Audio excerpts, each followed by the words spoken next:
बिस्मिल्लाहिर्रहमानिर्रहीम।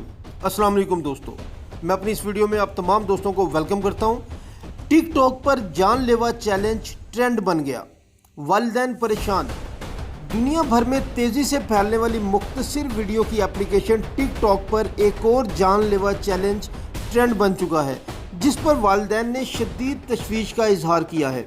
गैर मुल्की खबर रसां इदारे की रिपोर्ट के मुताबिक टिकटॉक पर आए रोज़ नए चैलेंजेस मुतारिफ कराए जाते हैं, जो कई बार नौजवानों की मौत का सबब भी बन चुके हैं। हालिया दिनों में भी ऐसा ही एक चैलेंज ट्रेंड बना हुआ है, जिससे जान भी जा सकती है। आप सबके जहनों में ये सवाल उभर रहा होगा कि आखिर ये चैलेंज है क्या और ये किस तरह से लोगों की जान ले रहा है। तो दोस्तों, वीडियो को मज़ीद देखने से पहले हमारे चैनल को सब्सक्राइब कर लें, इस वीडियो को लाइक और शेयर लाजमी करें और बेल आइकन को लाजमी प्रेस कर दें ताकि इस तरह की मज़ीद वीडियोस आपको मिलती रहें। आप सबके जहनों में ये सवाल उभर रहा होगा कि आखिर ये चैलेंज है क्या और ये किस तरह से लोगों की जान ले रहा है।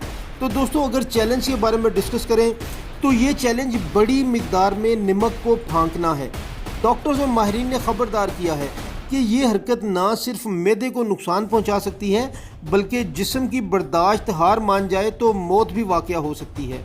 टिकटॉक पर इस चैलेंज पर सैकड़ों सारिफीन वीडियोस बना चुके हैं। वायरल होने वाली मुतअद्दिद वीडियोस में मंचलों की हालत गैर होती हुई भी नजर आ रही है। इसकी वजह नमक की बड़ी मिकदार का पेट में महलूल ना होना है। ख्याल रहे कि कई सारिफीन ने इस ट्रेंड और चैलेंज को घटिया तरीन करार दे दिया है। सोशल मीडिया पर एक सारिफ ने लिखा है कि इस किस्म का ट्रेंड नुकसानदेह और कई बीमारियों का सबब भी बन सकता है। तो दोस्तों, आप मुहतात रहिएगा। अगर आप ऐसी कोई भी वीडियो देखें या इस किस्म का कोई भी चैलेंज देखें तो कतन उसका हिस्सा ना बनिएगा, क्योंकि ज़िंदगी एक ही बार मिलती है और हमें आपकी ज़िंदगी से प्यार है। अपने दोस्तों और फैमिली का बहुत ज़्यादा ख्याल रखिएगा। अल्लाह हाफ़िज़।